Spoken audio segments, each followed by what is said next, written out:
நேர்பட பேசு நிகழ்ச்சிக்கு உங்களை அன்போடு வரவேற்கிறேன். சுதந்திர இந்தியாவில் சாதாரண மனிதனுக்கு அதிகாரத்தை வழங்கிய ஒரு மகத்தான சட்டம் என்று போற்றப்படுவது தகவல் அறியும் உரிமை சட்டம். 2005ஆம் ஆண்டு கம்யூனிஸ்ட் கட்சிகள் ஆதரவோடு காங்கிரஸ் கட்சி ஆட்சியில் இருந்த காலத்தில் ஆட்சிக்கு வந்த ஒரே ஆண்டில் நிறைவேறிய ஒரு மகத்தான சட்டம் என்று அன்றைக்கு வர்ணிக்கப்பட்டது. தகவல் அறியும் உரிமை சட்டத்தின் கீழ் நாட்டின் உயர் அதிகார வட்டத்தில் மூடு மந்திரமாக இருக்கக்கூடிய அரசின் ரகசியங்களை மக்கள் கேள்வி கேட்டு பெறலாம். அது அவர்களின் அடிப்படை உரிமை என்பதை அந்த சட்டம் சொன்னது. இன்றைக்கு அந்த சட்டத்தின் வரம்பிற்குள் நாட்டின் தேசிய கட்சிகளாக அங்கீகரிக்கப்பட்டிருக்கிற காங்கிரஸ், பாரதிய ஜனதா கட்சி, மார்க்சிஸ்ட் கம்யூனிஸ்ட் கட்சி, இந்திய கம்யூனிஸ்ட் கட்சி, தேசியவாத காங்கிரஸ் மற்றும் பகுஜன் சமாஜ் கட்சி ஆகிய 6 கட்சிகள் இந்த தகவல் அறியும் உரிமை சட்டத்தின் வரம்புக்குள் வரும் என்று ஒரு வரலாற்று சிறப்புமிக்க ஒரு தீர்ப்பை, ஒரு உத்தரவை மத்திய தகவல் ஆணையம் திங்கட்கிழமை வழங்கியது.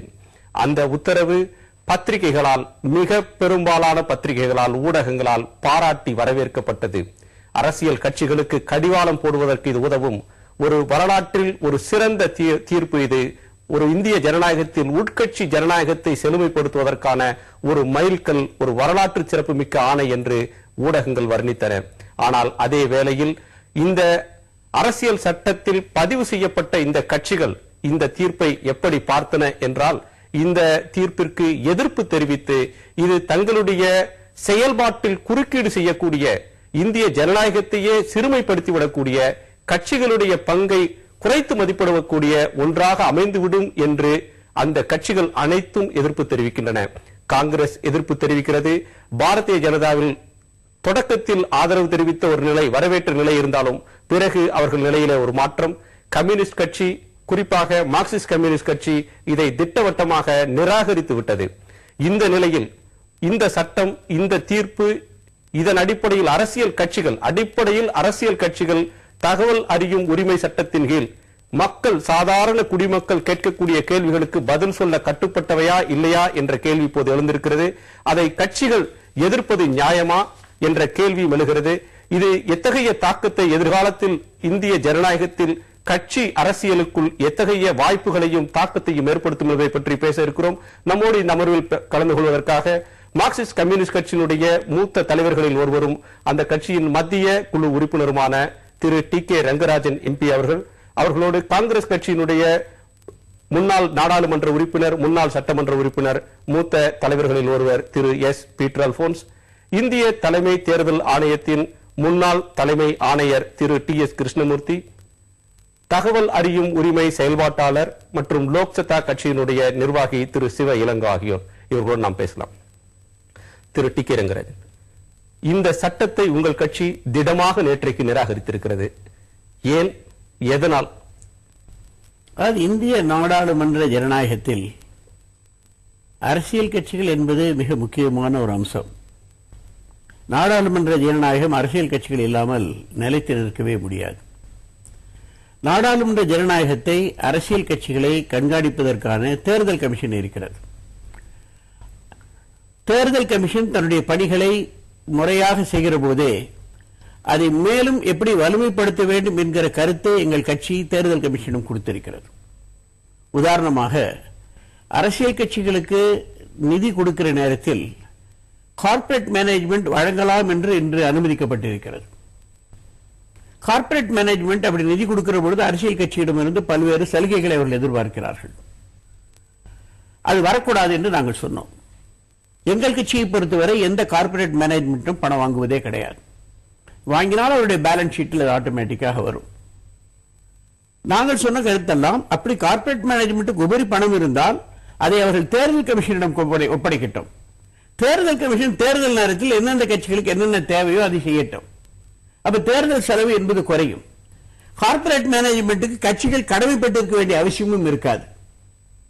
இந்த கருத்தையே நாங்கள் எழுத்து மூலமாக கொடுத்திருக்கிறோம். நாடாளுமன்ற விவாதத்திலும் சொல்லி இருக்கிறோம். இந்த உத்தரவு பற்றி உங்களுடைய கருத்து?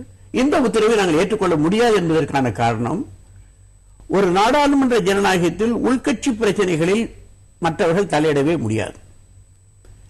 ஒரு அரசியல் கட்சி என்பது பப்ளிக் அத்தாரிட்டி கிடையாது. ஒரு கட்சி நாடாளுமன்றத்திலும் இல்ல, சட்டமன்றத்திலும் இல்ல, ஆனா தேர்தல் கமிஷன் அங்கீகரிக்கப்பட்ட கட்சின்னு வச்சுங்க, அவங்க யாருக்கும் பதில் சொல்ல வேண்டிய அவசியம் இல்லை. ஒரு பஞ்சாயத்திலிருந்து மத்திய மந்திரி சபையில் இருக்கக்கூடியவர்கள், அதிகாரிகள், இவர்கள் தான் கடமைப்பட்டிருப்பார்கள். மற்றவர்களுக்கு கடமை சொல்ல வேண்டிய அவசியமே கிடையாது. மற்றவருடைய வரவு செலவு கணக்கை பொறுத்தவரை எங்கள் கட்சியினுடைய வரவு செலவு கணக்குகள் இன்கம் டாக்ஸ் அத்தாரிட்டியும் கொடுக்கப்படுகிறது. இன்கம் டாக்ஸ் அத்தாரிட்டிகள் எங்களை கேள்வி கேட்க முடியும். தவறு செய்தால் தேர்தல் கமிஷன் கேள்வி கேட்க முடியும். இதுதான், இந்த வரம்புக்குட்பட்டு தான் இந்திய ஜனநாயகம் செயல்பட முடியுமே தவிர, பத்திரிகைகள் இன்று பிரமாதமாக வரவேற்கிறது. அரசியல் கட்சிகளிடம் ஏதோ பணம் இருப்பதாக சில தலையங்கங்கள் எழுதப்படுகிறது. அந்த தலையங்களை பயன்படுத்தியே இன்கம் டாக்ஸ் அத்தாரிட்டிகள் அந்த கட்சிகள் மீது நடவடிக்கை எடுத்தோ அது வரவு செலவு கணக்குகளை பார்த்தோ நடவடிக்கை எடுக்க முடியும். இதற்கு இன்னொரு இடத்துக்கு போக வேண்டிய அவசியமே இல்லை. அது ஐடி டிபார்ட்மெண்ட்டும் தேர்தல் ஆணையமும் நடவடிக்கை எடுக்கலாம், மற்றவர்கள் முதற்கட்ட கருத்தாக இருக்கிறது. மற்றவருடைய கருத்தை கேட்டுவிட்டு நாம் தொடர்ந்து விவாதிக்கலாம். திரு டி எஸ் கிருஷ்ணமூர்த்தி, உங்களுடைய முதற்கட்ட கருத்து என்ன? திரு டி கே ரங்கராஜன் அவருடைய கருத்தை நீங்கள் ஏற்கிறீர்களா? நிச்சயமாக ஏற்க முடியாது. ஒரு அரசியல் கட்சி என்பது ஒரு தனிப்பட்டவருடைய குடும்ப சொத்தோ தனிப்பட்டவருடைய சொத்தோ என்று சொல்ல முடியாது. அது மக்களுக்காக ஏற்பட்ட ஒரு அமைப்பு. அந்த அமைப்பில் என்ன நடக்கிறது என்பது மற்றவர்களுக்கு தெரியத்தான் வேண்டும். ஏனென்றால் அவர்கள் அரசியல் அதிகாரத்தை பயன்பற்ற போகிறவர்கள். அதனால் அவர்கள் என்ன செய்கிறார்கள் என்று மக்களுக்கு நிச்சயமாக தெரிய வேண்டும்.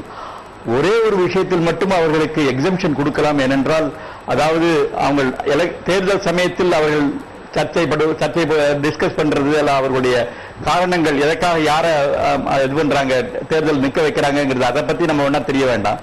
ஆனால் அது நாடாளுமன்றத்துக்கும் அசம்பிளிக்கும் செல்லும் அதிகாரம் உள்ள தேர்ந்தெடுப்பதால் நிச்சயமாக பணம் எப்படி வருகிறது, அந்த பணத்தை பற்றி என்ன தெரிய வேண்டும், எல்லாருக்கும் அது வெட்ட வெளிச்சமாக வேண்டும் என்பதில் எனக்கு ஒரு சந்தேகமும் இல்லை. தேர்தல் கமிஷனோ இன்கம் டாக்ஸ் டிபார்ட்மெண்டோ இதில் முக்கியமாக குறிப்பாக நிச்சயமாக டீடைல்ஸ் எல்லாம் பார்ப்பதில்லை. அவர்கள் ஒரு ஜெனரலாக பார்த்துவிட்டு விட்டு விடுகிறார்கள். ஏனென்றால் அவர்களுக்கு அதிகாரம் இல்லை. இப்பொழுது income tax department chartered accountant certificate கொடுத்தால் அதற்கு மேல் ஒன்றும் பண்ண முடியாது. அவர்கள் அதை பார்த்துவிட்டு எக்ஸம்ஷன் கொடுத்து விடுகிறார்கள். ஒவ்வொரு செலவும் சரியாக இருந்ததா, ஒவ்வொருத்திற்கும் கணக்கு இருக்கிறதா, இல்லை ஒரு பிளாக் மணி மூலமாக கட்சிக்கு பணம் வருகிறதா என்பதையெல்லாம் ஆலோசிப்பதற்கு அவர்களுக்கு அவகாசமும் இல்லை, அதிகாரமும் இல்லை. ஏனென்றால் அவர்கள் சொல்கிறார்கள் சார்ட்டர்ட் அக்கவுண்டன்ட் சர்டிபிகேட் கொடுத்தால் அதை எடுத்துக்கொள்ள வேண்டும், அவர்களுக்கு எக்ஸம்ஷன் கொடுக்க வேண்டும் என்று சொல்கிறார்கள். அதே மாதிரி தேர்தல் கமிஷனிலும் அவர்கள் அந்த கான்ஸ்டிடியூஷன் படி அவங்க நடந்துட்டாங்கன்னாக்கா அதுக்கு மேல ஒண்ணு தேர்தல் கமிஷன் உள்ள பார்க்க முடியாது. உள்ளாட்சி இது அவங்க தேர்தல் உள்கட்சி தேர்தல் சரியா நடக்கிறதா என்பதை அவர்கள் சொல்லித்தான் அவர்கள் சர்டிபிகேட் மூலமாக தான் நாங்கள் தெரிந்து கொள்வோம் தவிர நாங்கள் போய் பார்க்க முடியாது. வெளிநாட்டில் ஃபார் எக்ஸாம்பிள் இங்கிலாந்துலாம் அந்த பார்ட்டி இன்டர்னல் டெமோக்ரஸியை நாங்கள் டிவி சேனல்லே காட்டுவாங்க. அவங்க தேர்தல் சரியா நடக்கிறதா, அவங்க உள்ள ஒரு குரூப் அவங்க டிசைட் பண்றாங்களா, இல்ல ஒவ்வொருவரும் எப்படி தேர்ந்தெடுக்கப்படுறார் என்பதை டிவி தொலைக்காட்சியில் காட்டுவார், பிபிசியில் பார்க்கலாம். அந்த மாதிரி நிலைமையில் இருக்கும்போது இந்திய கட்சிகள் ஏன் என்று அவர்கள் பயப்படுகிறார்கள் என்று தெரியவில்லை. நிச்சயமாக தேர்தல் ஸ்ட்ராட்டஜியை தவிர பாக்கி எல்லாம் மக்களுக்கு தெரிய வேண்டும் என்பதில் எனக்கு ஒரு சந்தேகமும் இல்லை. அண்ட் சென்ட்ரல் இன்ஃபர்மேஷன் கமிஷனர் செய்த ஒரு ஆர்டர் நிச்சயமாக ஏற்கப்பட வேண்டியதுதான். இதே உங்களுடைய முதற்கட்ட கருத்தாக எடுத்துக்கலாம். திரு பீட்டர் அல்போன்ஸ், காங்கிரஸ் கட்சி இந்த சட்டத்தை கொண்டு வந்த போது மிக ஆரவாரமான பெருமையை தேடிக்கொண்டது. தகவல் அறியும் உரிமை சட்டம் என்பது காங்கிரஸ் கட்சியினுடைய ஒரு மிக முக்கியமான ஒரு சட்டம். சுதந்திர இந்தியாவில் மக்களுக்கு அதிகாரத்தை அளித்த இந்த சட்டத்தை கொடுத்தது காங்கிரஸ் என்று நீங்கள் அதை கொண்டாடினீர்கள், ஆரவாரம் செய்தீர்கள். ஆனால் அந்த சட்ட வரம்பிற்குள் காங்கிரஸ் உள்ளிட்ட எல்லா கட்சிகளும் வரும்போது அதை ஏற்க முடியாது என்று சொல்கிறீர்களே, இது எப்படி சரியான ஒரு அணுகுமுறையாக இருக்கும்? அதாவது தோழர் ரங்கராஜன் அவர்கள் சொன்னதையும் நம்முடைய முன்னாள் தலைமை தேர்தல் ஆணையர் சொல்வதையும் நான் கேட்டுக்கொண்டிருந்தேன். இதுல தலைமை தேர்தல் ஆணையர் அவர்களே இந்த தீர்ப்பு சரியான தீர்ப்பு இல்லை என்பதை அவர்கள் ஒத்துக்கொண்டார்கள். அதாவது இன்று நம்முடைய தலைமை தகவல் ஆணையம் அரசியல் கட்சிகள் அத்தனையையும் தகவல் அறியும் சட்டத்திற்கு உட்படுத்தி இருக்கிறது. அவர் அதை முழுமையாக ஏற்றுக்கொள்ளவில்லை. கிருஷ்ணமூர்த்தி அவர்கள் கேண்டிடேட் செலக்ஷன், கட்சியினுடைய உட்கட்சி விவகாரங்கள், கட்சியினுடைய தேர்தல் யுக்திகள் இவற்றையெல்லாம் தகவல் ஆணையத்தின் ஆளுகைக்கு உட்பட்டு கொண்டு வருவதை அவர்களே ஏற்றுக்கொள்ளவில்லை. ஆகவே அவர்களே இந்த தீர்ப்பு சரியான தீர்ப்பு அல்ல என்று அவர்களே ஒத்துக்கொண்டார்கள். அந்த வகையில் நான் அவருக்கு நன்றி சொல்ல கடமைப்பட்டிருக்கிறேன். பொதுவாக அண்ணன் ரங்கராஜன் அவர்கள் ஒரு அருமையான கருத்தை சொன்னார்கள். இன்னைக்கு Indian democracy is the most vibrant democracy. இந்த நம்மோடு சுதந்திரம் பெற்ற நாடுகள் எல்லாம், அது பங்களாதேஷாக இருந்தாலும் சரி, பாகிஸ்தானாக இருந்தாலும் சரி, இலங்கையாக இருந்தாலும் சரி, பர்மாவாக இருந்தாலும் சரி, அவர்கள் எல்லோரும் ஜனநாயகத்தை சுவாதிப்பதற்கு சுவாச காற்றில்லாமல் சங்கடப்பட்டுக் கொண்டிருக்கின்ற வேளையில இந்திய ஜனநாயகத்தை ஒரு ஆரோக்கியமான ஜனநாயகமாக 80 விழுக்காடு மக்கள் தேர்தலிலே சராசரியாக பங்கு பெறுகின்ற ஜனநாயகமாக அதை வளர்த்து வைத்திருக்கிறோம் என்று சொன்னால், அதற்கு இந்தியாவில் இருக்கிற அரசியல் கட்சிகள் ஒரு மிகப்பெரிய பங்காற்றி இருக்கிறார்கள் என்பதை உணர வேண்டும். குறுக்கிட விரும்புகிறார். ஒரு நிமிடம் அவருடைய கருத்தை கேட்டுவிட்டு உங்களிடம் வருகிறேன். கிருஷ்ணமூர்த்தி, நீங்கள் தொடரலாம். சொல்லுங்க. என்னை சரியாக புரிந்து கொள்ளவில்லை. நான் நிச்சயமாக வரவேற்கிறேன் இந்த தீர்ப்பை. ஆனால் தேர்தல் சமயத்தில் அவர்கள் யாரை நிறுத்துகிறார்கள், எதற்காக நிறுத்துகிறார்கள் என்பதை வேண்டுமானால் கேட்க வேண்டாம். பாக்கி எல்லா விஷயங்களிலும் நிச்சயமாக பொதுஜன மக்களுக்கு நிச்சயமாக தெரிய வேண்டும், எப்படி நடக்கிறது என்று தெரிய வேண்டும். அவை எல்லாம் தகவல் உரிமை சட்டத்தில் வர வேண்டும். அவர்கள் கேள்வி கேட்டால் அதற்கு பதில் கொடுக்க வேண்டும் என்பதே என்னுடைய கூற்று. அதனால் நான் ஏற்றுக்கொண்டேன் என்று அவர் சொல்வது சரியல்ல. சரி, இல்ல நான் ஐயா கிருஷ்ணமூர்த்தி அவர்கள் அவர்களுடைய ஆழ்ந்த ஞானம், தேர்தல் ஆணையத்தை அவர்கள் நடத்திய விதத்தில் எல்லாம் எனக்கு மிகப்பெரிய உடன்பாடு உண்டு. அவர் மேல் நான் மிகுந்த மரியாதை கொண்டவர். நான் என்ன சொல்ல வந்தேன் என்று சொன்னால், அவர்கள் இதை சொல்லுகின்ற போதே அதையெல்லாம் இந்த தகவல் அறியும் உரிமை சட்டத்திற்குள் கொண்டு வந்துவிடக் கூடாது என்று அவர்களே ஒரு எச்சரிக்கை மணி அடித்தார். ஆகவே ஒரு அரசியல் கட்சியுடைய செயல்பாடு என்பது வெறும் நன்கொடைகளை பெறுவது மட்டுமல்ல. ஒரு அரசியல் கட்சியுடைய செயல்பாடுகள் என்பது தேர்தல் நிதிக்காகவோ அல்லது கட்சியினுடைய அன்றாட செலவுகளுக்காகவோ பொதுமக்களிடமிருந்தோ தொழில் நிறுவனங்களிடமிருந்தோ வணிக நிலையங்களிடமிருந்தோ நன்கொடை பெறுவது என்பது அது ஒரு பணி.